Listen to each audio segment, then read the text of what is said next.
Okay, today we're in our study of radicals, and so we're starting with our basic radicals. So I ask you to simplify the radicals. These are all square roots, and the first one you see is the square root of 49. So if you think about squares, you're looking for what can I take 2 times to get 49, and the answer would be 7.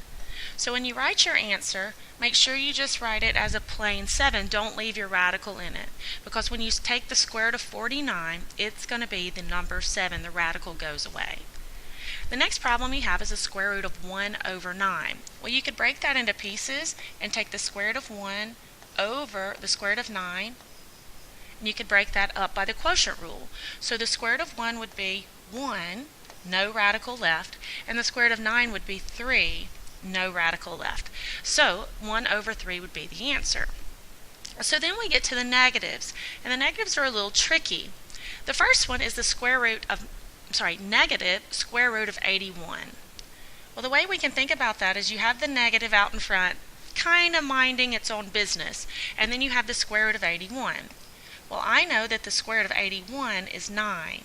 So this would just be the negative out front and then the 9. So your answer would be negative 9. Now, the next one you have is the square root of negative 36, and you see some notes there. You cannot take the square root of a negative number and get a real answer. Now, you can get an imaginary, and if you wanted to write 6i, that would work, but we won't come into the imaginary numbers until chapter 1. So the answer to this is not real. You could say error, you could also say undefined, does not work, but if you think about it, anytime you take 2 of any number and multiply them out, let's say you wanted to try 6. Well, 6 times 6 would be a positive 36. So that wouldn't give me a negative 36. So maybe try negative 6. Negative 6 times 6, I know that 2 negatives make a positive. So since both of those values make positive 36, there's no way to get a negative 36 by multiplying 2 terms that are real numbers, and that's why it is not real.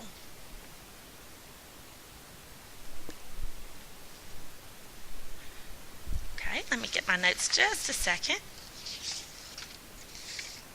The second thing that we have is the product rule, and you have your product rule and your quotient rule on the page.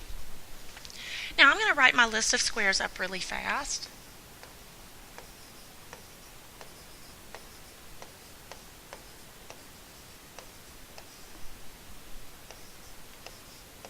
So 1 squared is 1, then 4, 9, 16, 25, 36, and 49. Of course the squares go further, but that's all that we're going to need today. So when I look at these problems you see on the screen, you've got the square root of 12. 12 is not a perfect square. You have the square root of 45. 45 is not a perfect square. So since 12 and 45 are not perfect squares, we have to break them down using the product rule at the top. Okay, now I'm going to break 12 down, and I'm going to choose to break it down into 4 times 3.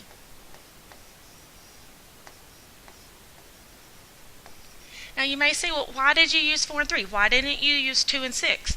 Well, the reason I use 4 and 3 is that 4 lies on my square list right there. And since 4 is a perfect square, that's why I chose that factor. 6 and 2 aren't perfect squares, so that's why I wouldn't have chosen 6 and 2. So the way I can break this down is I can take the square root of 4, and I can take the square root of 3, and I can simplify them. The square root of 4 would be the whole number 2. So since that simplifies, it comes on the outside. The square root of 3 does not simplify, so I just bring it down. And so my answer would be 2 square roots of 3. When I get ready to do 45, if I look at my square list, I know the answer that goes into the term that goes into 45 that's a square would be 9. So I'm going to choose 9. Break this down into 9 times 5. Okay, that would be the square root of 9 times the square root of 5. The square root of 9 simplifies, and that would give me 3. The square root of 5 does not simplify, so it stays under the radical, and that's how it would look. Now that's your product rule. That's how those would go.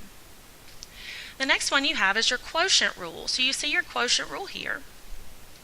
It's really easy to do, and it's one of my favorite ones. In class, I always give it on a test. So what I would do with this radical is I'm going to make one big radical out of it. 98 x to the 11th over 2x cubed. Now when I think of this problem, I think of two steps. First, it has a fraction, and the very first thing that I want to do is simplify the fraction. Now, after I simplify the fraction, I'll simplify the radical, so that'll be my second step.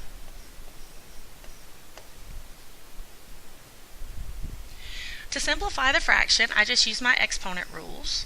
Well, first of all, I'll just say 98 divided by 2. Okay, if you divide 98 by 2, you get the number 49, and that stays under the radical. Now, for the x's, I'm going to use my exponent rules. So you have 11 on the top and 3 on the bottom. Your exponent rule here is to subtract. 11 minus 3 would give me 8. Your answer is not 49x8 because you haven't taken care of the radical yet. So please don't stop at that point. Now we can take care of the radical, the second step. The square root of 49, well, that's a perfect square. That's 7. And the way that you take care of the exponents is this. Remember, there's an understood 2 right here.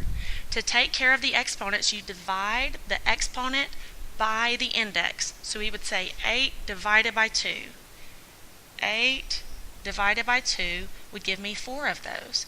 And so my answer would be 7x to the 4th.